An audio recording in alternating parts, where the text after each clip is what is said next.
Voici la fin de mes souffrances. Parce qu'en Jésus, je suis sauvé. J'ai la victoire sur tout ce monde. Un jour j'irai près du Seigneur, j'irai là-bas, parmi les anges, près d'Emmanuel, me consoler, passant mon temps à la louange, diront Jésus un grand merci, diront Jésus un grand merci. Voici maintenant je suis devenu citoyen du ciel. J'ai une vie nouvelle en Jésus. Ma vie passée a été clouée. Je ne peux plus y retourner. J'irai là-bas, parmi les anges. Alléluia. Près de Manuel, me consoler, passant mon temps à la louange, devant Jésus un grand merci, devant Jésus un grand merci. J'irai là-bas, parmi les anges, près d'Emmanuel, me consoler, passant mon temps à la louange, durant Jésus un grand merci, durant Jésus un grand merci.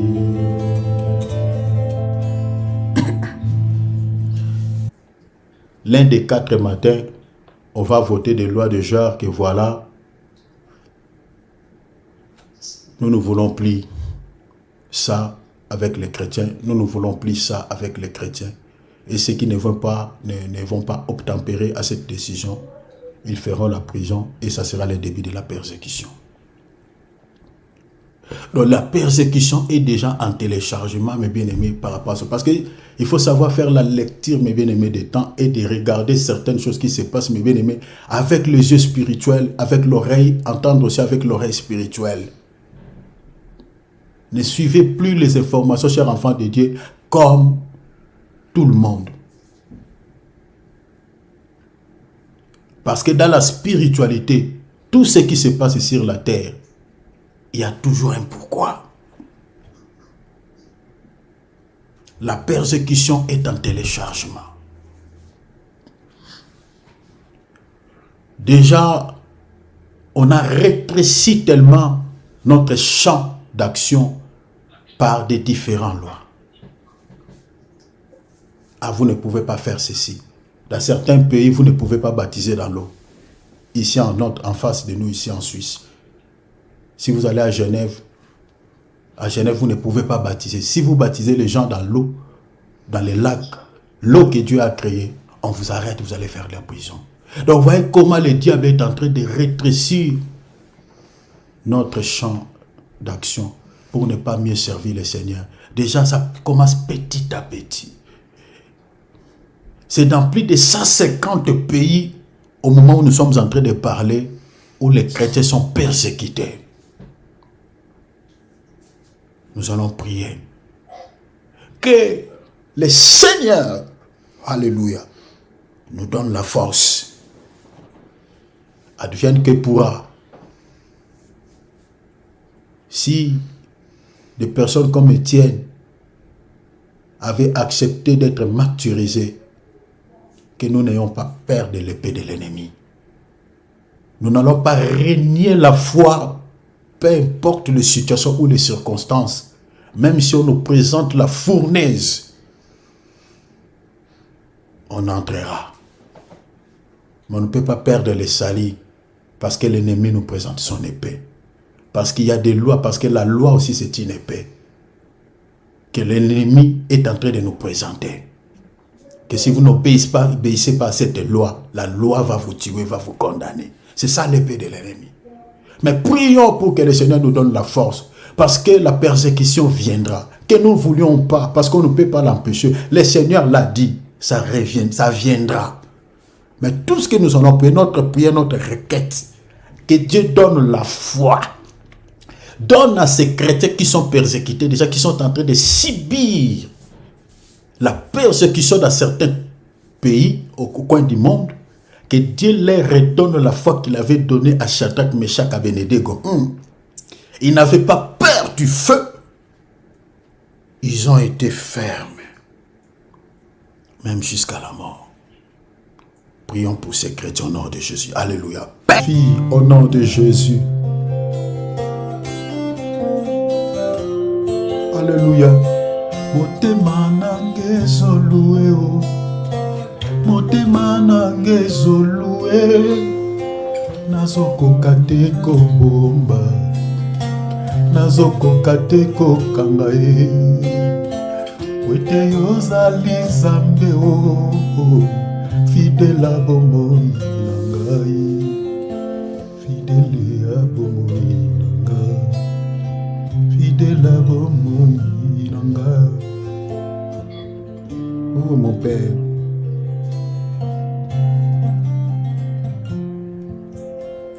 Merci Papa. Acclamons le Seigneur. Gloire à Dieu. Alléluia. Que le nom du Seigneur soit béni.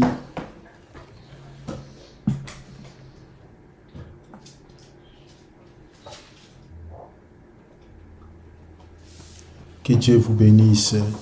Soyez bénis, chers enfants de Dieu. Que le Seigneur vous soit favorable en toutes choses. Amen. Vraiment, merci beaucoup pour votre présence, pour votre fidélité à ce programme. Je sais que le temps que vous êtes en train de passer dans la présence de Dieu, ce n'est pas un temps perdu. Voilà. Donc, je sais que le Seigneur ne manquera pas de vous faire du bien. Mais soyez encore une fois de plus bénis au nom de Jésus-Christ. Que le Seigneur puisse accorder à chacun de nous selon les désirs de son cœur. Vraiment, merci beaucoup pour votre présence. Gloire à Dieu. Voilà, prenons nos Bibles. Prenons nos calepins. Mettons nos micros en mode silencieux pour pouvoir protéger notre enregistrement. Voilà, gloire à Dieu. Merci beaucoup mes frères et sœurs. Nous sommes en train de partager sur un thème et sur un sous-thème. Notre thème est intitulé « Que chacun de nous examine sa vie chrétienne ». Donc, nous sommes en train de parler sur, en d'autres termes, c'est un bilan spirituel que nous devons faire par rapport à notre vie chrétienne. Donc, nous devons s'examiner parce que des fois, on néglige cet aspect. Voilà. Donc, il faut s'examiner. C'est très important. Regardez si votre vie chrétienne est en bonne santé ou pas. Regardez si vous êtes en train de vivre une vie chrétienne que Dieu demande selon sa parole. C'est très important. Le but de cette exhortation est que nous voulons vivre la main de Dieu. Nous voulons vraiment que le Seigneur puisse nous accorder la délivrance dans certains domaines. Nous voulons que le Seigneur puisse aussi nous utiliser puissamment d'une manière ou d'une autre. Mais des fois, il y a certaines choses qui clochent, mais peut-être on ne se rend pas compte. il faut s'examiner. Il faut regarder nos visages sur le miroir qui est la parole de Dieu. Regardez là où il y a des défauts pour corriger. C'est très important. Alors le sous-thème est lié aussi au thème que nous sommes en train d'exploiter. Le sous-thème est intitulé « 4 clés indispensables pour qu'une prière soit efficace ». Donc vous voyez qu'il y a quand même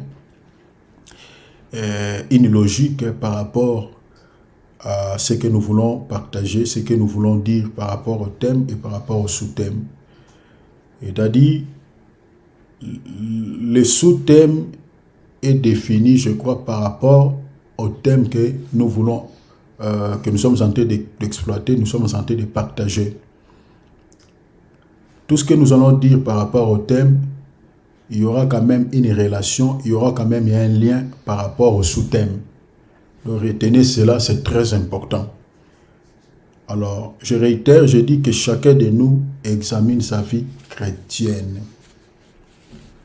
Hier, on avait vu tous ensemble ici, nous avions dit que l'examen dont nous sommes en train de parler s'est fait au niveau des pensées du cœur. Donc cet examen se passe à ce niveau, c'est-à-dire au niveau des pensées du cœur. Le cœur dont je parle ici, je ne parle pas de cœur comme organe qui coule le sang, mais je parle du cœur comme étant l'esprit ou l'âme, c'est-à-dire à ce niveau. Et le but de cet examen, nous avions tantôt dit que c'est par rapport à notre conduite, vous comprenez, ou à notre marche, vous voyez, c'est-à-dire la marche dont nous parlons ici, donc c'est-à-dire c'est toute une vie. Hein? La conduite dont nous parlons ou la marche dont nous parlons, c'est toute une vie. Et le deuxième point, c'est par rapport à notre foi. Et le troisième élément, c'est par rapport à nos actions ou à nos actes. Donc l'examen s'est fait par rapport à ces trois éléments. Par rapport à notre conduite, par rapport à notre foi, par rapport à nos actes. Donc c'est-à-dire chacun doit regarder sa conduite. Doit regarder comment est-ce qu'il marche avec ce Dieu. S'il n'a pas chaviré, il n'a pas chaviré, il n'a pas décapoté, il est toujours sur le chemin, ou il a peut-être pris déjà un autre chemin. Chacun doit regarder s'il est dans la foi ou il n'est pas dans la foi. Chacun doit regarder si ses actes ou ses actions plaisent à Dieu ou plaisent au Seigneur. Donc l'examen se passe par rapport à toutes ces choses. Parce que si notre conduite n'est pas bonne, ça peut aussi faire de sorte que nos prières soient inefficaces. Ça, je parle d'abord d'une manière globale, mais je donnerai les 4 clés-là. Je parlerai vraiment plus en détail, ces 4 clés-là. Mais déjà, de manière globale, si déjà la conduite n'est pas bonne dans le Seigneur, donc ça peut présenter aussi comme tout un obstacle dans la prière. Quand tu pries, ça peut rendre la prière inefficace. Si quelqu'un se conduit mal, ça peut jouer quand tu le pries et que la prière ne soit pas efficace. Si la personne n'est pas dans la foi, ne demeure pas dans la foi, ici j'expliquerai la foi même dans 2 dimensions. La foi comme fruit, la foi comme parole. Donc si la personne n'a pas la foi, ça peut avoir aussi des influences dans la prière. C'est-à-dire quand on prie, la prière sera inefficace parce que la personne qui prie n'est pas dans la foi ou n'a pas la foi. Si les actes aussi ou les actions ne sont pas bonnes, ça peut avoir aussi des influences sur ta prière. Quand tu pries, ça peut rendre ta prière inefficace. Donc vous comprenez que l'examen que nous devons faire tous, c'est par rapport à ces 3 points que je relevais ici. Donc chacun doit s'examiner et regarder sa conduite, regarder s'il est dans la foi, regarder si ses actes sont bons devant le Seigneur. Alors par rapport à cela, j'avais évoqué l'écriture de Jérémie, chapitre 17, verset 10e. Dans la traduction Semeur, la Bible dit, Le Seigneur est en train de dire, moi l'Éternel, j'escrute le cœur, c'est-à-dire je sonde le cœur, j'examine les pensées. Pourquoi le Seigneur commence par les pensées? Vous comprenez? Il dit, j'examine les pensées, je rétribue à chacun en fonction de sa conduite. Vous voyez ça? Il dit, et du fruit de ses actions. Donc, ici, vous comprenez, comme on avait vu hier selon Matthieu chapitre 15, verset 19, que le Seigneur ici est en train de dire qu'il examine les pensées. Ça, c'est l'examen que le Seigneur fait. Mais ici, c'est à nous-mêmes, nous devons déjà s'examiner avant que le Seigneur nous examine. Parce que si le Seigneur nous passe dans son examen, vous savez, parce que l'examen du Seigneur aussi, ça ressemble à un bilan. Comprenez, quand le Seigneur avait examiné le roi Beltsazar, ce roi n'avait pas réussi. Le Seigneur l'a examiné, il a pris sa balance, il a pesé, il a pesé ce roi, il a compté, il a divisé. Ce roi avait échoué complètement dans l'examen de Dieu et le Seigneur avait jugé, ce roi par la mort. Donc, avant que le Seigneur ne vienne t'examiner, nous-mêmes, nous devons aussi s'examiner parce que la Bible nous donne aussi cette possibilité de s'examiner nous-mêmes. Parce que quand on marche avec Dieu, il faut des fois rentrer en vous-même, faire quand même l'introspection, voir si ta conduite est bonne ou pas, voir si tu es dans la foi ou pas. Parce qu'aujourd'hui, nous avons des chrétiens qui ont perdu la foi. Souffrez un peu, je vais mélanger même le tout et avancer comme ça. Qui mélange de tout. Vous voyez, les chrétiens, il est dans le christianisme, mais il peut aussi fréquenter d'autres confessions religieuses. Facilement. Moi, tel que je suis là, à moins que peut-être je puisse avoir, je ne sais pas, peut-être, je ne sais pas qu'est-ce que je peux dire par rapport à ça, ou aller peut-être un jour penser à aller prier chez les musulmans. Ah, je ne sais pas. Je ne sais pas. D'ailleurs, je ne saurais même pas. La manière dont ils se courbent là, donc tout ça, moi je ne connais pas. Donc je serai là comme un spectateur en train de regarder une série télévisée. Mais en live. Je ne sais pas. Aujourd'hui, les gens parlent de l'unité. Je crois qu'on avait partagé même avec mes frères ici. Les gens pensent que voilà, Dieu est amour. Et l'amour dont la Bible parle, cet amour, c'est-à-dire comme l'Église catholique prône, vous voyez, l'unité de la foi, voilà, bouddhiste vient, musulman vient, d'autres, c'est-à-dire il mélange toutes les confessions religieuses ensemble pour que nous prions, voilà, le Seigneur, voilà, nous sommes tous les enfants de Dieu, nous prions tous sur le même Dieu, pourquoi il y a tant de divergences au milieu de nous, on peut prier, on appelle toutes les religions, mais bien aimé, c'est dit n'importe quoi. C'est ça l'écuménisme. L'unité dont la Bible parle, l'Église catholique n'explique pas ça. La Bible parle, si vous lisez l'Épître aux Éphésiens, je crois chapitre 4, la Bible parle de l'unité de la foi. C'est ça. Pourquoi il enlève la foi? Il parle seulement de l'unité. L'unité de la foi. Nous ne partageons pas la même foi avec d'autres confessions. On ne partage pas la même foi. Et la foi dont la Bible parle là-bas, ce n'est pas la foi croyance, mais c'est la foi doctrine. C'est ça ce que l'apôtre Paul évoque dans 1 Timothée chapitre 4. Il dit, plusieurs abandonneront la foi, vous voyez, comprenez, pour s'attacher aux doctrines. Vous voyez que la foi est liée aux doctrines des démons. C'est-à-dire, la foi dont l'apôtre Paul parle, il est question de la doctrine. Donc l'unité ne peut pas avoir lieu si nous ne partageons pas la même foi. La base, le soubassement d'abord de l'unité doit être d'abord Christ. Christ, c'est lui la pierre angulaire, le fondement.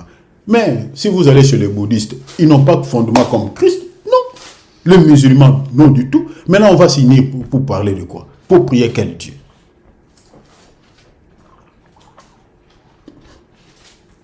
C'est ça ce qui se passe même dans voilà, dans nos pays, vous allez voir comme chez nous, on avait mélangé les chrétiens, les musulmans, tout ça. Nous allons dédier notre pays entre les mains de Dieu. On appelle c'est-à-dire toutes les religions du pays. Ils sont venus dans les stades pour prier. Ah! Je ne sais pas. Parce que les musulmans vont prier comment? Et quand vous priez là, vous voyez, je ne sais pas. Je ne sais pas. Même voilà, tous les serments que les présidents font, voilà, après avoir, voilà, être élu, voilà, devenir président, voilà, ils prêtent les serments, la main sur la Bible, et l'autre main levée au ciel. Ça, c'est toujours du n'importe quoi. Et les gens pensent que, voilà, les Américains, ils gèrent sur la Bible, voilà, c'est du n'importe quoi. Il faut que nous fassions attention, chers enfants de Dieu. Il faut que nous fassions attention, il faut que nous ouvrons nos yeux grandement pour comprendre, mes bien-aimés, la risque de l'ennemi. Vous voyez, la risque de l'ennemi. Même dans nos pays, voilà. Les gens qui ne sont pas chrétiens, mais ils tiennent la Bible et ils jurent au nom de Dieu. Vous jurez au nom de quel Dieu? Dans ces politiques où c'est rempli des Illuminati, les gens qui adorent l'ennemi. Dieu n'aime pas les mélanges. Dieu n'est pas dans les mélanges. Vous connaissez l'église de Laodicée. La Bible dit, le Seigneur dit, si tu es ni chaud, ni froid, je te vomirai. Soit tu es froid, soit tu es chaud. Quand vous voulez mélanger Dieu avec certaines choses, Dieu n'est pas. Alors, nous sommes en train de partager, chers enfants de Dieu, la conduite. Chacun doit faire cet examen par rapport à sa conduite. La Bible dit, le Seigneur scrute le cœur. Il dit, j'examine les pensées. Pourquoi le Seigneur dit, il examine les pensées? Vous vous rappellerez déjà dans Ésaïe 55, le Seigneur dit que vos pensées ne sont pas mes pensées. Parce qu'il faut comprendre que ici, l'homme ne peut pas se diriger, l'homme ne peut pas marcher si ses pensées ne lui dictent pas. C'est-à-dire, pour que l'homme puisse marcher, pour que l'homme puisse agir, il faut qu'il écoute ce que ses pensées lui disent, ce que son cœur lui dicte. Parce que ce soit le bien que nous faisons, que ce soit le mal que les gens font, tout vient du cœur. Le cœur est le centre de tout, de bonnes choses et de mauvaises choses. Ce qui sort de la bouche vient du cœur. Ce que les gens posent comme acte vient du cœur. Tout vient du cœur. Bon comme mauvais.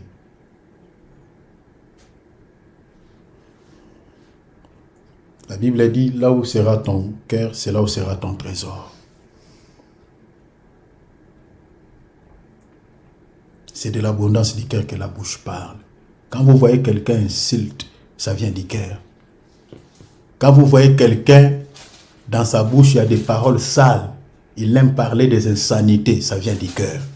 Parce qu'il y a des gens comme ça. Quand vous voyez quelqu'un qui répond insolemment aux gens, ça vient du cœur. Les mensonges viennent du cœur. L'impudicité vient du cœur. C'est pour cela, ici, il est dit, je scrute le cœur. Regardez un peu les actes que tu poses, la manière dont tu te diriges. Est-ce que ça plaît au Seigneur? Parce que le problème ici, il y a beaucoup des enfants de Dieu qui se dérangent tellement. Il dit, ah, comment on a prié pour moi? Moi-même aussi j'ai prié, mais il n'y a pas les changements. Beaucoup des enfants de Dieu, laissez-moi vous dire ici, je connais le cas d'une personne. C'est-à-dire, lui, il prend Jésus comme un magicien. Donc la personne vit d'abord mal, sa conduite est tellement mauvaise, il vit confortablement dans les péchés. Maintenant, quand il y a moindre souci, il appelle, ah, frère, s'il te plaît, hier ça ne va pas, prie pour moi, s'il te plaît, prie pour moi. Elle pleure des fois. Nous les hommes de Dieu, qu'est-ce qu'on va faire? Nous sommes des esclaves. Quand une fille de Jésus pleure, il demande un secours, moi je ne peux pas dire non. Je dois adresser à son Père. Seigneur, ta grâce, Seigneur. Mais je suis en train de prier, mais je regarde d'abord sa vie. Je dis Seigneur. Des fois, je manque de mots à dire. Je dis Seigneur, grâce et miséricorde. Si tu peux accorder à ta fille une solution. Là maintenant, quand je demande grâce et miséricorde, ça dépendra maintenant de Dieu. Mais des fois, quand on prie avec assurance, tu sais que celui-ci vraiment marche bien, sa conduite est bonne devant le Seigneur. Je connais quand même ses œuvres, parce que les œuvres, on ne les cache pas. Les œuvres, c'est le fruit. Ici, là, la Bible dit du fruit de ses actions. C'est-à-dire, les œuvres, c'est ça le fruit. Un arbre qui porte de bons fruits, on le voit. Si je connais les fruits de ses frères dégagent de bons fruits. Quand je prie quand même avec assurance. Ah Seigneur, je peux utiliser des écritures. Seigneur, il mérite que tu le fasses ainsi. Regarde. Mais pour certaines personnes, quand tu pries, il y a des réticences. Surtout si tu connais sa vie. Alors, je peux vous donner quelques témoignages. On avait prié pour une sœur, moi et mon frère Cyril. La sœur là, tout au début, avant que le programme devienne tel qu'il est devenu, on était moi, mon frère Cyril et la sœur là. J'étais son nom, les frères Cyril la connaissent.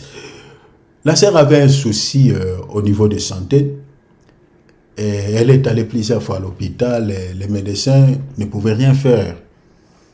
Les médecins l'avaient dit, donc tu dois vivre avec. C'était un problème de santé, je crois, au niveau du cœur ou de l'estomac comme ça. Ça lui inquiétait vraiment. Ça le faisait très mal. Et les médecins n'avaient pas une solution à pouvoir la donner par rapport à cela. Et pendant qu'on était entré, la sœur, elle avait un copain. Et ce monsieur-là ne voulait plus vivre avec elle. Et voilà, tout ça. Mais avant, ils avaient vécu longtemps ensemble. Après un temps, le monsieur, je ne sais pas ce qu'il avait pris, s'est retiré. Mais la sœur était très inquiète. Il voulait, voilà, elle pensait toujours à ce monsieur. Mais après un temps, voilà, elle commence à faire comme oublier un tout petit peu, voilà. Mais des fois, elle parlait de lui pendant qu'on était en train de partager. La sœur faisait des insomnies. Chaque nuit, elle ne dormait pas. Donc, quand tu les nuis, la sœur devient comme un hibou. C'est à ce moment-là, peut-être, elle va chercher des fois à faire certaines choses. Parce qu'il n'y a pas sommeil. Elle ne dormait pas. Elle ne dormait quasiment pas la nuit, chaque nuit. Peut-être vers 6 heures du matin, elle peut peut-être trouver un peu de sommeil. Via ce programme qu'on était en train de faire avec mon frère Cyril, parce que c'est mon frère Cyril qui me l'avait montré, j'ai exhorté à la sœur, j'ai dit que tu vas commencer à dormir au nom de Jésus. Le Seigneur te donnera le sommeil. Même la situation, la douleur là, partira. Cette souffrance-là partira. Si les médecins sont incapables, le Seigneur est capable de te donner une guérison. Je disais comme une blague. Des fois, vous savez, comme nous sommes là, quand on vous dit des choses, si tu me regardes par la morphologie, tu ne recevras rien. Mais si tu me considères comme serviteur de Dieu qui est tenté de libérer cette parole, tu crois à ça, tu verras les miracles. Parce que des fois, certaines personnes ne reçoivent pas les miracles de la part de Dieu, parce que dans sa tête, déjà, il ne te regarde pas comme un serviteur de Dieu. Il te regarde, ah, c'est Thierry qui prie. Lui ne va pas. Même dans nos familles, c'est ça le souci que nous avons. Et pour cela, la Bible dit, ni ne prophète chez lui. Pourquoi? Parce que même dans nos familles, il te regarde parce qu'il te connaît, il connaît tes faiblesses. Il te connaît. Il ne te regarde pas un homme de Dieu. Des fois, le Seigneur opère les miracles ailleurs. Dans la vie de certaines personnes. Mais dans nos familles, peut-être il y a des situations qui restent comme ça. Parce qu'il te regarde avec un autre œil. On a prié pour la sœur. Au nom de Jésus. Je lui ai donné, je crois, 2 directives comme ça. Méditer la Bible et tout ça. Je lui avais donné quelques passages. Et puis je lui avais donné aussi comment elle va prier avant de dormir. Avant de monter au lit. Je dis, ne monte pas au lit. Tu plies tes genoux, tu dis à Jésus, tu pries comme ça, parce qu'elle ne savait pas prier. Je crois dans l'espace de 3 jours, le bien-aimé Cyril est là peut témoigner, la sœur commence à dormir normalement. Chaque nuit, elle dormait. Et puis le mal qu'elle ressentait, je crois au niveau de son cœur, le mal, cette douleur était partie. Elle a trouvé la paix. Maintenant, quand les choses sont réglées dans sa vie, maintenant, qu'est-ce que la sœur va faire? La sœur va nous emballer maintenant dans l'histoire de son copain. Si on peut prier Jésus pour que le Seigneur puisse faire revenir son copain vers lui pour qu'il continue à faire l'impudicité. Excusez-moi les termes. On a cherché comment on peut échapper ça, tout ça, mais le diable l'a aidé. Donc, c'est-à-dire, on a compris que la personne avait pris Jésus comme un féticheur, un Jésus guérisseur, et puis c'est bon. On commence à chercher à la ramener. On n'avait pas abandonné du coup. On a vraiment, Dieu bénisse mon frère Cyril parce qu'il a un cœur. On commence à chercher à la ramener dans la vraie foi, dans la vérité. On commence à chercher. Elle a carrément... Vous savez, il y a des gens qui ont le cœur dur. Hein? Donc, elle n'a pas vu les miracles que Jésus a accomplis dans sa vie. Tout ce qu'elle voulait, elle voulait seulement que nous prions Jésus pour ce copain-là. Mais moi, j'ai dit, on va prier comment? Qu'est-ce qu'on va dire à Dieu? Et à la fin, elle ne pouvait plus continuer avec nous. Elle commence à se retirer. Je vous dis, elle est allée jusqu'au point à m'insulter comme pas possible. Les messages sont là. Quand je dis insulte, ce n'est pas... Elle m'a insulté pour rien. Gratuitement. Les bien-aimés Cyril est là. Des fois, ce travail que nous sommes en train de faire pour Dieu, la personne t'a pas payé. Que le Seigneur me pardonne. Quand je dis ça. Mais elle m'a insulté. Le message. Bon, tellement ce sont des choses qu'on a déjà rencontrées plusieurs fois, ça ne m'avait pas dérangé. Ce sont des réalités comme ça. Donc, c'est-à-dire, les gens prennent Jésus comme ça. Alors, par rapport à ça, prenons par exemple, si on avait prié, le Seigneur n'avait pas agi. Nous, ce que la sœur avait fait par la suite, nous, avant, quand on priait pour elle, on ne savait pas que la sœur allait se comporter comme ça. Mais Dieu savait. Donc, si le Seigneur tarde à agir peut-être dans la vie de certaines personnes, ou la prière de certaines personnes, ou des hommes de Dieu sont inefficaces dans la vie de certaines personnes, c'est par rapport à ce genre de comportement. C'est-à-dire que le Seigneur connaît déjà la personne, il sait que dans son cœur n'est pas vraiment attaché à lui. Le Seigneur sait que tout ce qu'il cherche, c'est d'être en forme, de recevoir telle chose. Une fois reçu le miracle, une fois obtenu ce dont il a besoin, ou elle a besoin, et puis c'est fini. Il ne va plus s'attacher à Dieu. C'est pour cela le but de cette exhortation est que nous puissions s'examiner. Est-ce que tu es dans la foi ou pas? Est-ce que ta conduite est bonne? Tu es sincère devant Dieu? Tu marches vraiment correctement devant Dieu? Parce que des fois, il y a aussi l'hypocrisie de la vie chrétienne, surtout dans nos assemblées. Surtout dans nos assemblées. Il y a pas mal de gens qui sont hypocrites. Ils vous présentent un autre visage, mais le vrai, lui-même le connaît. Il connaît ce qu'il fait. Il connaît sa vie. Il connaît ce qu'il pense.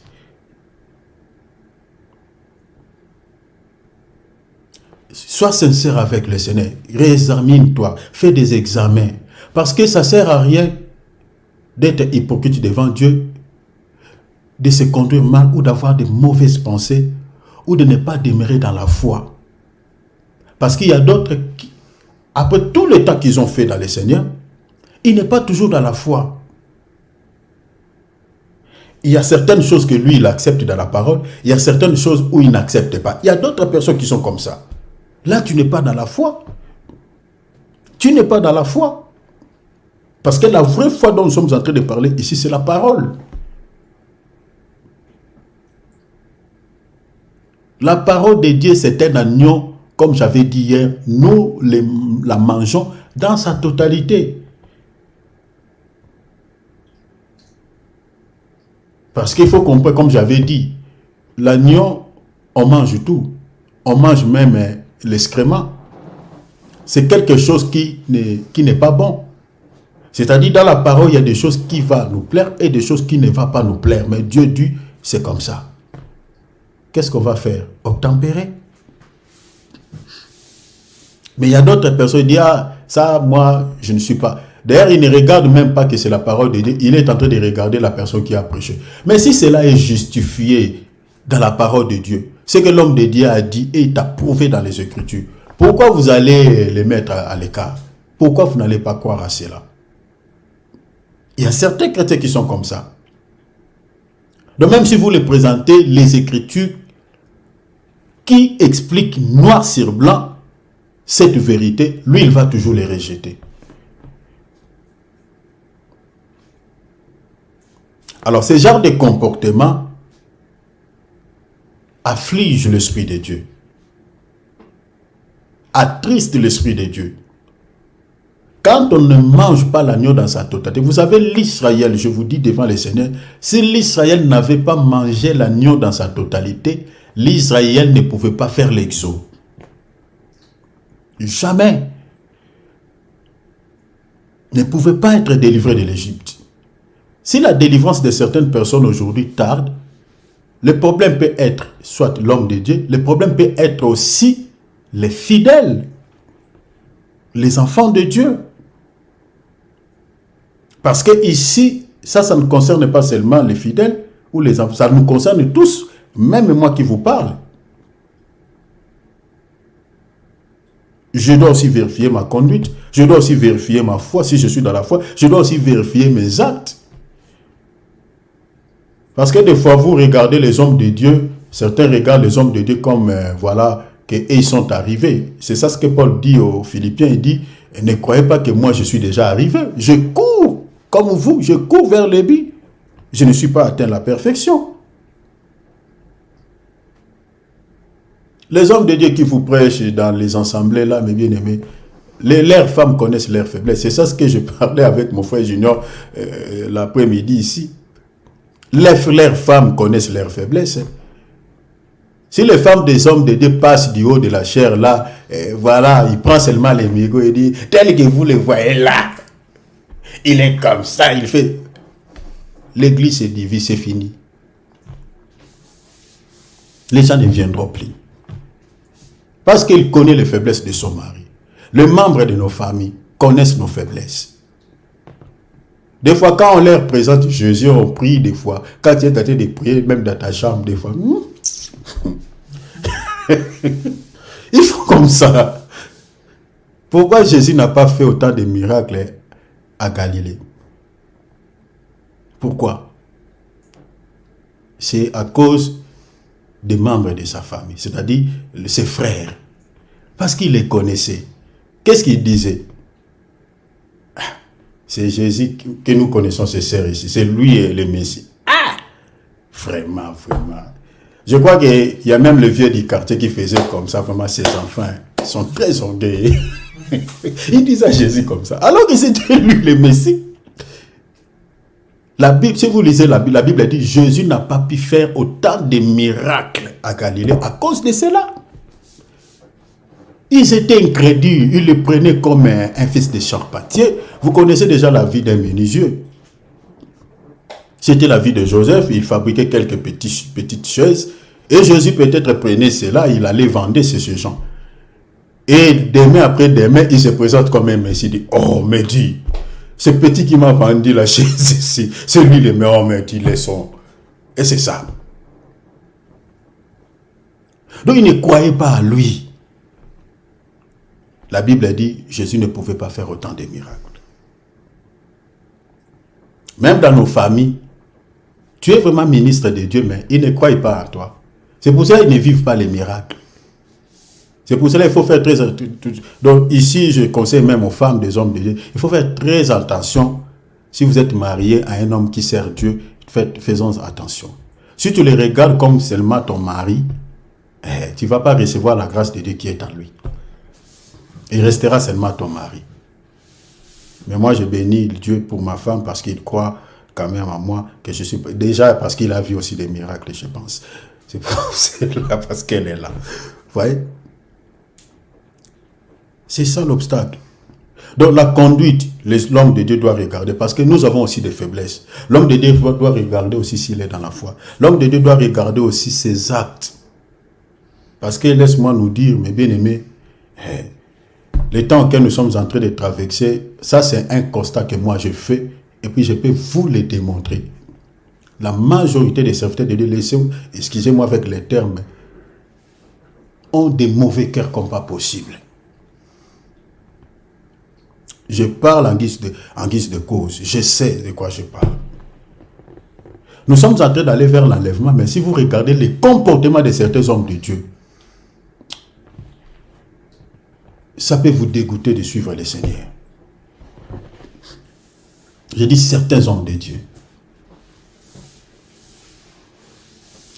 Vous savez qu'il y a certains hommes de Dieu qui vivent en ennemi. Donc si les fidèles de cette église vont dans cette église-là, dans l'autre église-là, tout ça, peut-être ici, il y a des comportements comme ça. Les serviteurs de Dieu qui ont des comportements bizarres, comme les païens. Un tel homme de Dieu, s'il prie pour toi, pour ta situation, il n'y aura pas un changement, sa prière ne sera pas efficace. Un homme de Dieu qui est en Corse, c'est-à-dire qui se conduit mal, qui n'a pas la vraie foi, ou qui a des actes qui ne sont pas bons. Mais s'il prie pour toi, qu'est-ce qui va se passer? Rien du tout. C'est pour cela ici, c'est pour cela la Bible parle, le Seigneur dit, il regarde les fruits. Les fruits.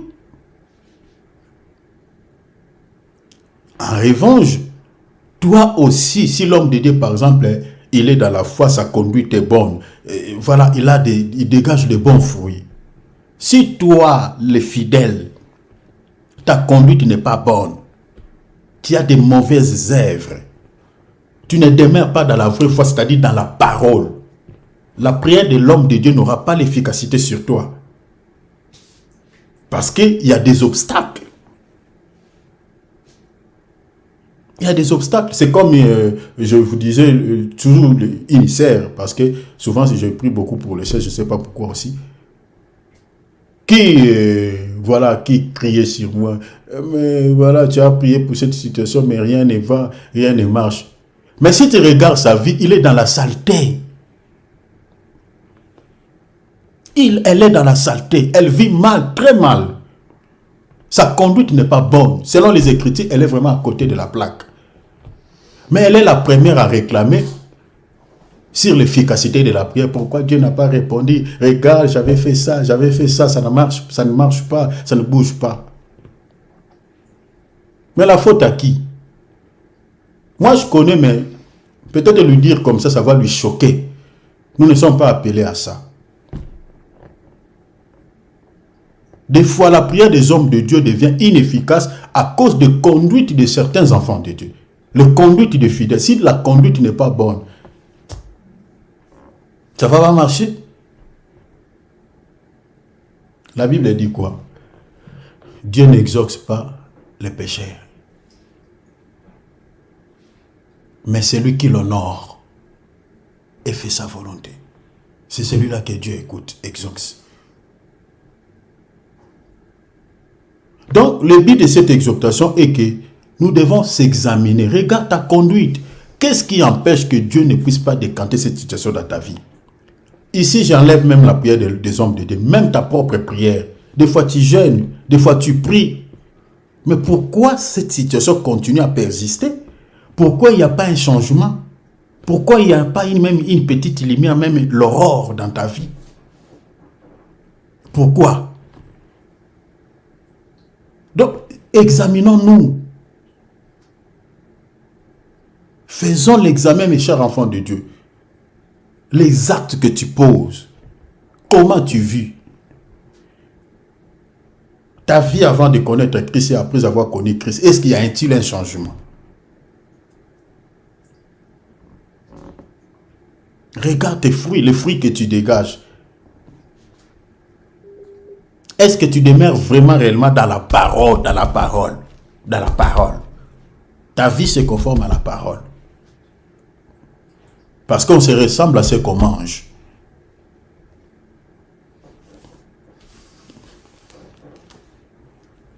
Parce que nous sommes en train de prier, moi je veux que nous puissions vivre la main de Dieu.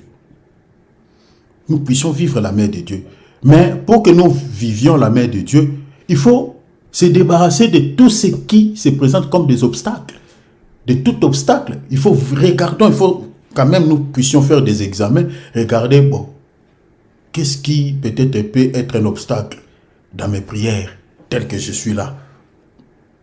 Est-ce que la vie que je vis là, ma conduite, est-ce que je demeure dans la parole? Ma vie, je vis selon la parole. Je pratique la vraie foi. Est-ce que mes actes plaisent vraiment au Seigneur? Il faut regarder ça. C'est très important.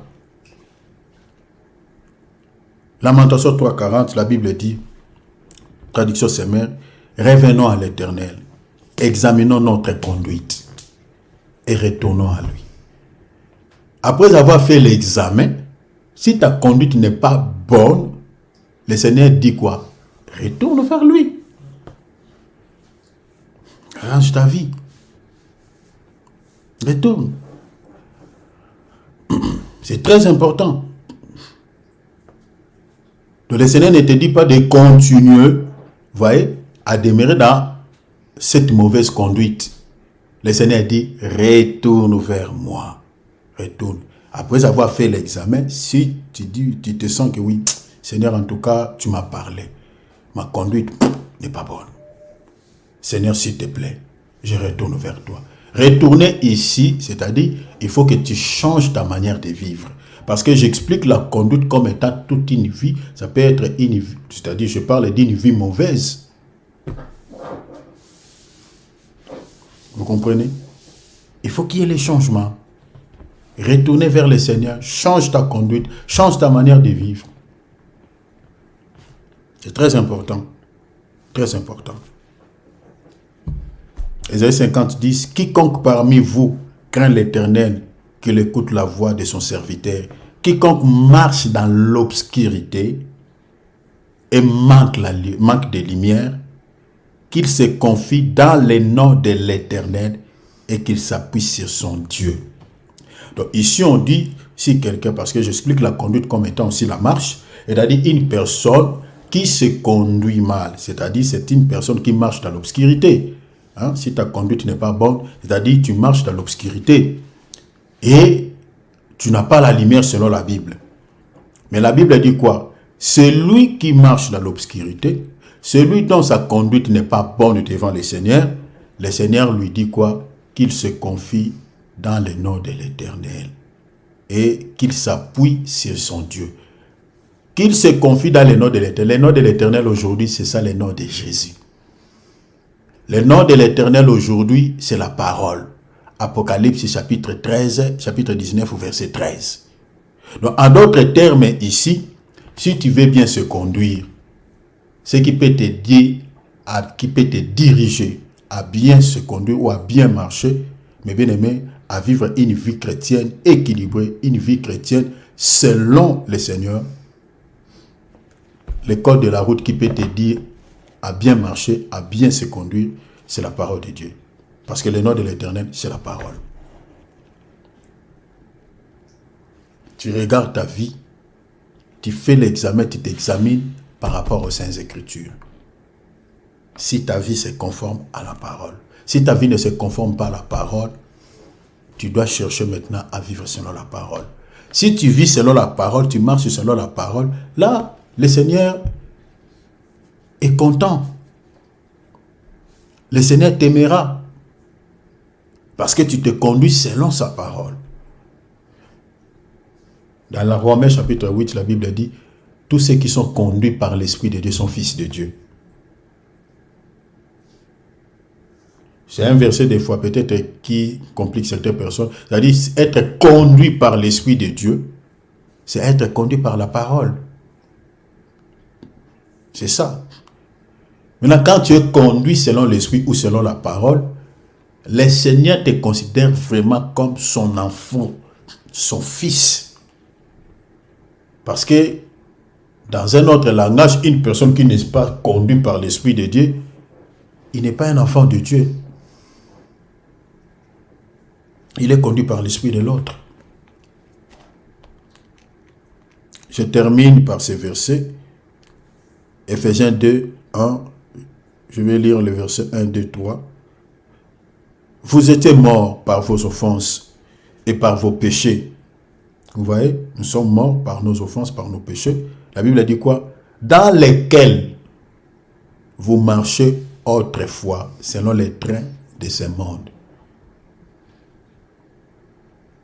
Nous étions tous morts. À cause de quoi? À cause de nos péchés. On n'avait pas la vie. C'est-à-dire toutes les personnes qui vivent dans les péchés, la Bible les considère comme étant des morts. Les gens qui vivent dans les péchés sont des cadavres. Même si vous les voyez en train de marcher, ce sont des cadavres ambulants. Toute personne qui vit dans les péchés. Donc quand on chasse l'esprit des morts, sort. Tous ces païens-là qui sont dans les péchés, ils ont l'esprit des morts en eux. Permanent. Parce qu'ils n'ont pas la vie de Dieu. Donc la prière est qu'il faut que Dieu puisse les ramener vers lui, qu'ils abandonnent le péché pour qu'ils reçoivent la vie. La Bible a dit, on était là, on était tous morts par nos offenses, par nos péchés.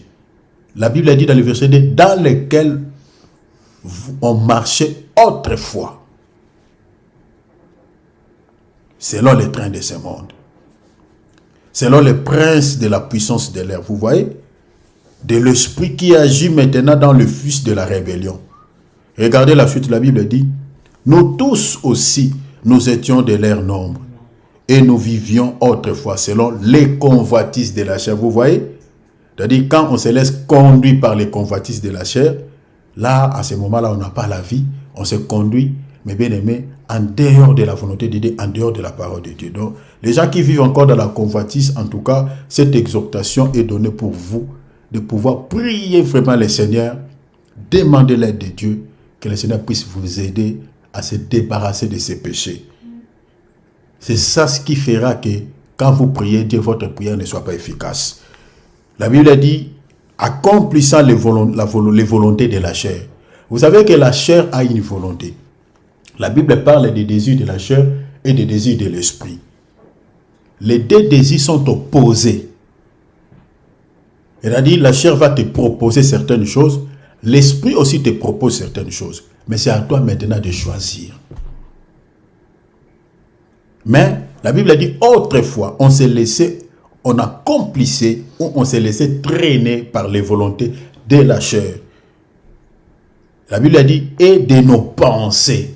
Comme la Bible dit, Dieu a dit, il examine nos pensées.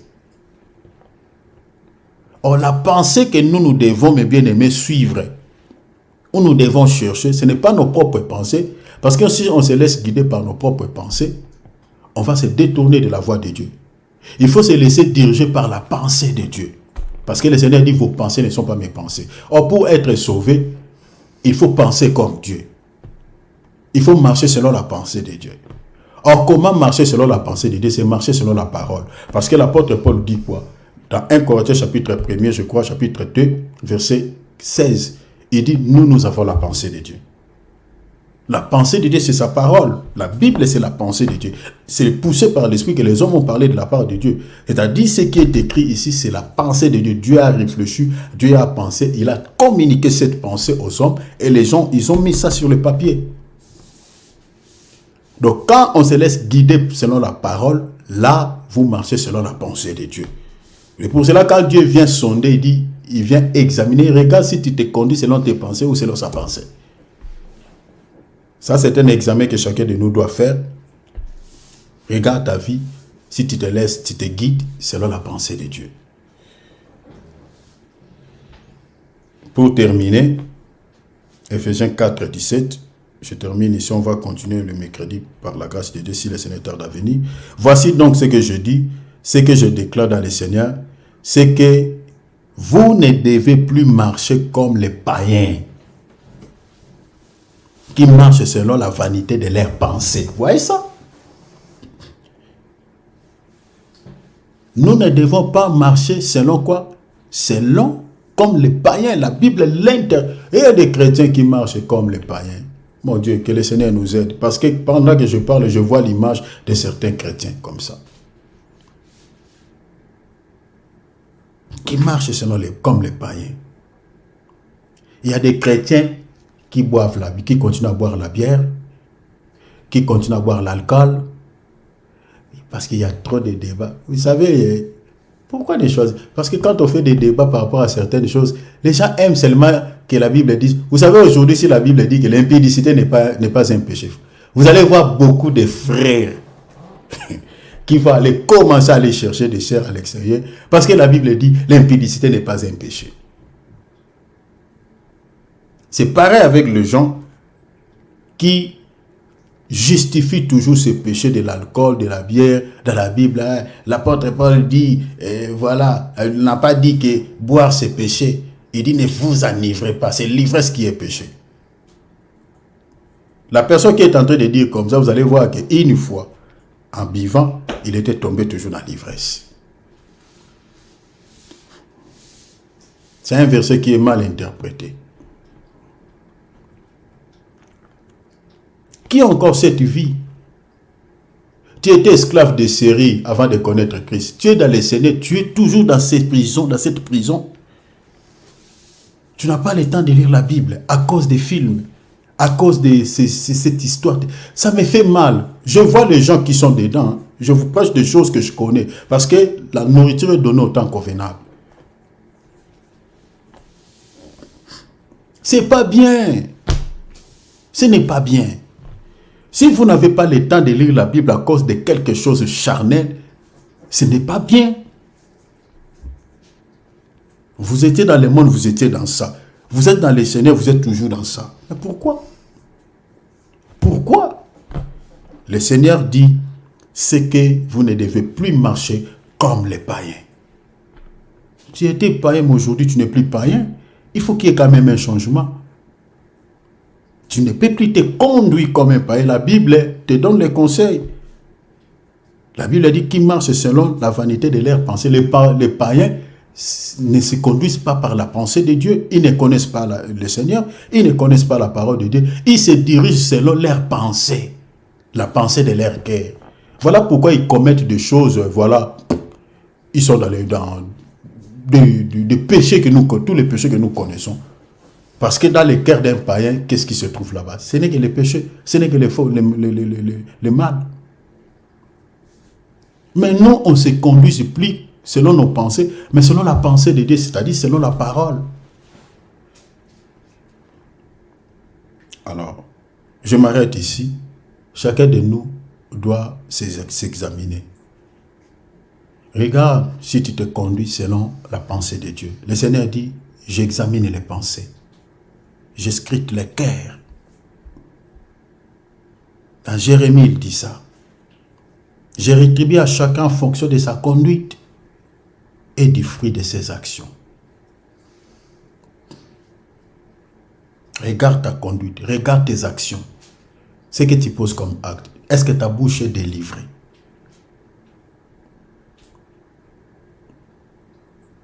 Qu'est-ce que tu déclares dans ta bouche? Tu insultes facilement. La colère que tu avais avant de connaître Christ, tu gardes toujours la même colère. Tu pensais mal aux gens. Tu continues toujours à penser mal aux gens, même dans le Seigneur. Tu étais quelqu'un écrit dans le monde, aîné. Tu as toujours ces fruits de la chair, même dans le Seigneur. Tu peux détester une personne comme ça, même dans le Seigneur. L'Église, c'est un corps. C'est un corps. Toutes les parties sont unies, sont ensemble. Ils fonctionnent dans une unité comme pas possible. Est-ce que tu fais partie de ce corps? Jésus a nourri 5000 personnes. La Bible dit, on n'a pas compté les enfants, on n'avait pas compté les femmes. Vous savez pourquoi? Dieu ne compte pas les enfants dans ses calculs et ne compte pas les femmes. Il a compté les hommes. Souvent avec mon langage, je ne parle pas des femmes physiques, je ne parle pas des enfants physiques. La femme ici, c'est la faiblesse. La femme, c'est la chair.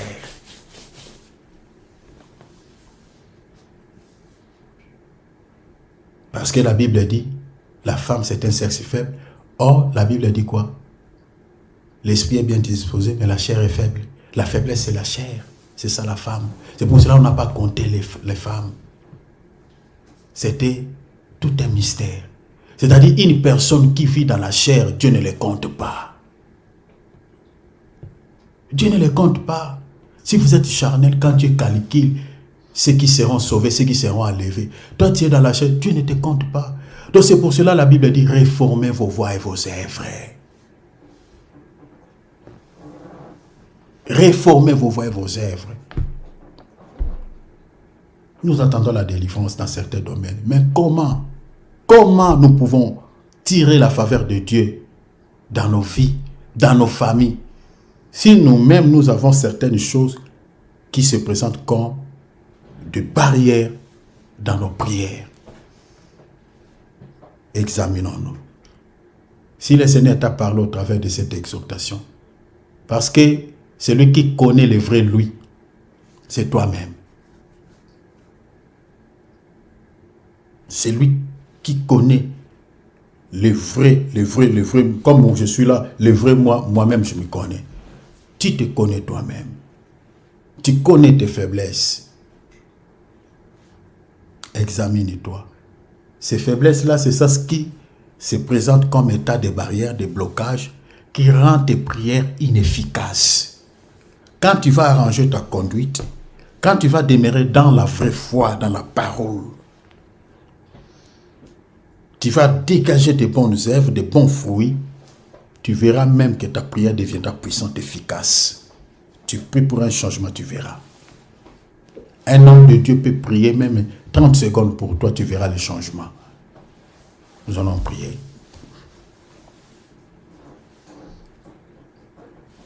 Nous allons prier.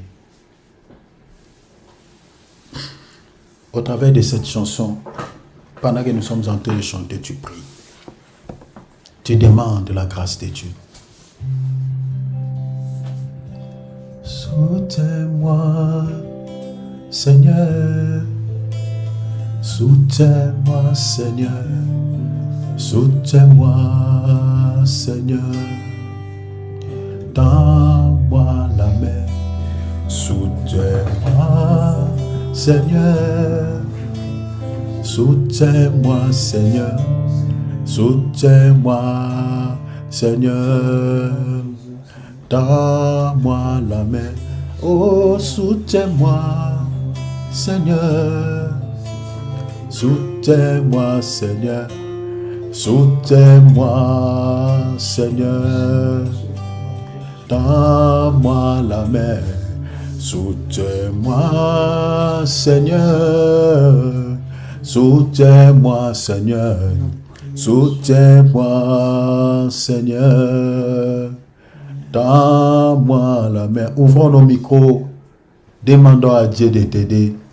Demandons à Dieu de te redonner la force de pouvoir se conduire selon sa parole. Demande l'aide du Seigneur. Demande l'aide de Dieu. Que le Seigneur puisse t'aider à se conduire selon sa parole. Que le Seigneur puisse t'aider à produire des fruits dits de la repentance.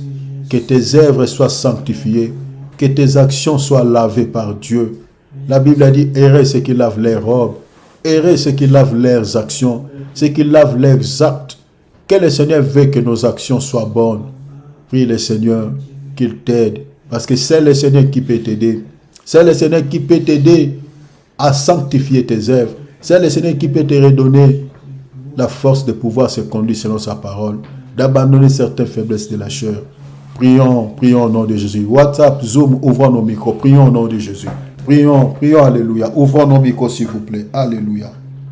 Oh notre Dieu, oh notre Dieu, oh notre Dieu, oh notre Dieu, aide-nous Seigneur, s'il te plaît. Aide-nous notre Père. Seigneur, ce soir, tu nous as tous parlé. Ce soir, tu nous as tous parlé. Papa, nous te prions. Papa, nous te prions. Aide-nous, notre roi. Seigneur, ce message a touché nos cœurs. Ce message, Seigneur, nous interpelle à pouvoir réformer nos voies, à pouvoir, Seigneur, revenir à toi, à pouvoir, Seigneur, réformer nos œuvres, nos actions. Papa, il y a certaines faiblesses, Seigneur, qu'on avait dans le monde, même dans le Seigneur, ces faiblesses s'attachent encore à nous.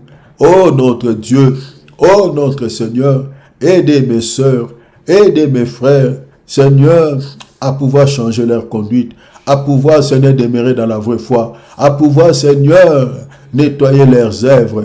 Père, nous prions, nous n'avons pas, Seigneur, assez de résultats. Nous prions, nos prières, Seigneur, ne sont pas vraiment efficaces. Père, voilà, nous avons compris que, Seigneur, il y a des choses qui, Seigneur, s'attachent encore à nous, qui se présentent comme des barrières, qui se présentent comme des obstacles, Seigneur, qui empêchent, Seigneur, à l'esprit de pouvoir agir, à l'esprit de pouvoir, Seigneur, nous répondre favorablement. Oh Seigneur, s'il te plaît, je te prie, l'Éternel Dieu des armées, de pouvoir aider chacun de nous, Seigneur, à changer la conduite de sa vie chrétienne, à changer, Seigneur, sa manière de marcher, sa manière de se conduire, sa manière de vivre.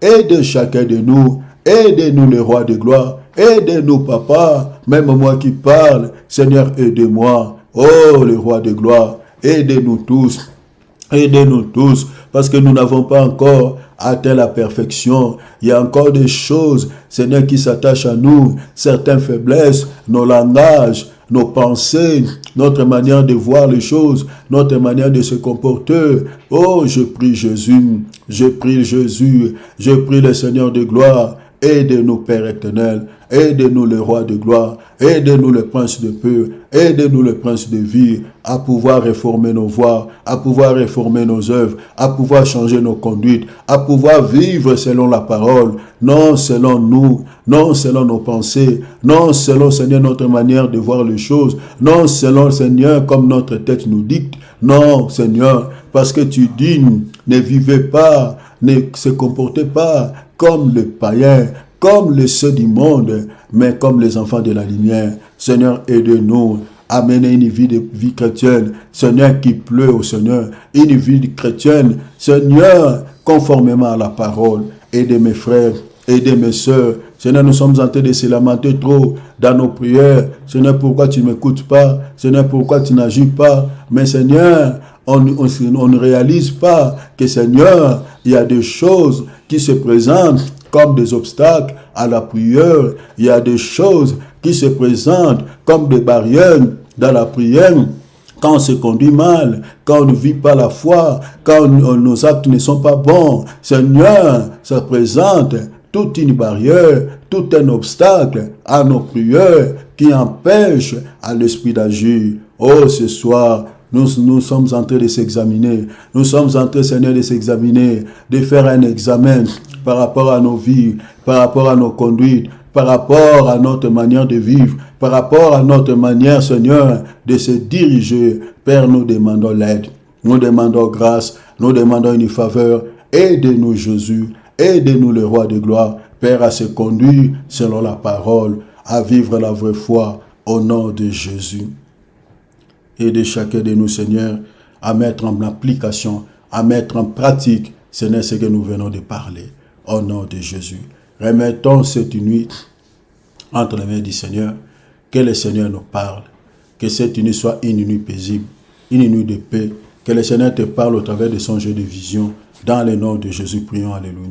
Père, nous remettons cette nuit entre tes saintes mains, que cette nuit soit une nuit de paix, que cette nuit soit une nuit paisible. Père, dors avec nous.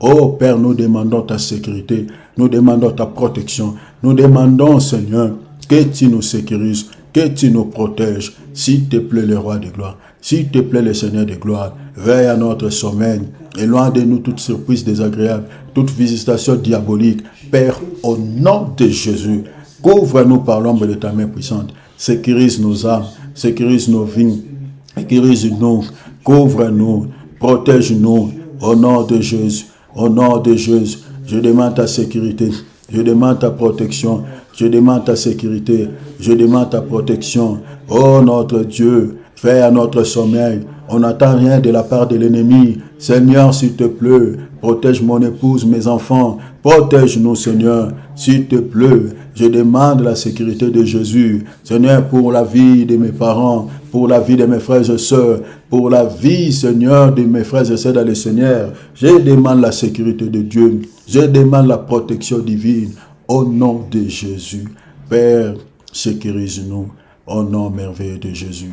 Oriamando brado shadaboroko. Alléluia. Alléluia. Gloire à Dieu. Restons calmes, je vais prier. Père, je te rends grâce. Merci Seigneur pour le temps que tu m'as donné avec tes enfants. Je bénis ton peuple. Je bénis chacun de nous. Je bénis tes fils et tes filles. Au nom de Jésus-Christ. Père, souviens-toi de chacun. Je fais ma part, j'ai libéré ces messages. Je te prie, Seigneur, que tu bénis chacun, que tu donnes la capacité à chacun de nous, Seigneur, de pouvoir s'examiner et de pouvoir, Seigneur, mettre en application cette parole. Changer la conduite de chacun de nous. Seigneur, aidez-nous à pouvoir être posés, bâtis sur la vraie foi qui est la parole. Aidez-nous, Seigneur, à garder la foi. La foi qui n'est rien d'autre que, Seigneur, l'ensemble des enseignements que les apôtres nous ont légués. Que nous puissions les garder dans notre cœur. Aidez-nous, Seigneur, s'il te plaît. Je prie, Seigneur, que nos actions soient lavées, soient nettoyées. Je sais que, Seigneur, certaines actions, certains de nos actes, Seigneur, ne sont pas bons devant toi. Mais Père, s'il te plaît, comme tu as dit, errez ceux qui lavent les robes. Père, s'il te plaît, aidez chacun de nous à laver sa robe, à rendre ses œuvres, Seigneur, bonnes. Au nom de Jésus. Moi, je sais, sans toi, nous ne pouvons rien. Mais avec toi, notre Dieu, nous ferons des exploits. La capacité de vaincre, Seigneur, certaines faiblesses, moi, je sais que ça ne vient pas de nous, mais ça vient de toi. Donne à chacun cette capacité, cette potentialité, Seigneur, de vaincre certaines faiblesses quant à la chair. Père, je te prie au nom de Jésus. Aidez-moi même qui a prêché ce message. Seigneur, car tu connais mes faiblesses, tu connais ma vie. Soutenez-moi. Aidez mes frères et sœurs, aidez chacun de nous. Père, je te prie au nom de Jésus. Seigneur, que cette nuit soit une nuit de paix. Parle-nous au travers de son jeu de vision. Veille à notre sommeil. Seigneur, on n'attend rien de la part de Satan. Toutes ces surprises désagréables, tous ces plans machiavéliques, tous ces plans, ces formules diaboliques, Seigneur, s'éloigne de nos vies et de nos familles. Au nom de Jésus, nous renversons tous ces complots, nous renversons tous ces projets, nous renversons tous ces plans au nom de Jésus-Christ. Que ta grâce abonde sur nous. Que ta grâce, Seigneur, se repose sur nous. À toi l'honneur et la gloire au siècle des siècles. Protège ma femme, mes enfants, ma vie. Seigneur, bénis mes frères auxquels nous travaillons ensemble pour que cette œuvre, pour que ce que nous sommes en train de faire puisse avancer. Bénis Cyril, bénis David. Seigneur, guide-nous, oriente-nous pour que nous puissions mieux te servir. Merci, Papa. Au nom merveilleux de Jésus. Amen. Amen, amen. Acclamons le Seigneur. Gloire à Dieu. Que Dieu vous bénisse, chers enfants de Dieu. Voilà, nous sommes arrivés à la fin de notre temps de prière. On se retrouve mercredi à 20 h. Donc n'oubliez pas, nous avons un jeûne de prière. Un jeûne de prière, ça commence déjà demain à 22 h. Donc on peut jeûner. Donc n'oubliez pas, jeûne à partir de 22 h. On jeûne. Donc on va descendre mercredi à 22 h. Passons très très belle nuit. Donc au nom de Jésus-Christ, que le Seigneur vous bénisse. Saluons-nous les uns les autres. Dieu vous bénisse. Frère Patrick, Nicole, l'homme de Dieu Alex, Mardoché, Bernadette, soyez bénis. Maman Bouchite, Maman Jolie, Dieu vous bénisse tous. Frère David, bien-aimé Cyril, vraiment le Seigneur vous soit favorable. Bien-aimé Philippe, si tu nous suis en direct, donc Dieu vous bénisse tous. Saluons-nous, nous sommes la famille de Dieu. Saluons-nous, ouvrons nos micros. Saluons-nous. Alléluia. Ok, ciao mon frère. Alléluia.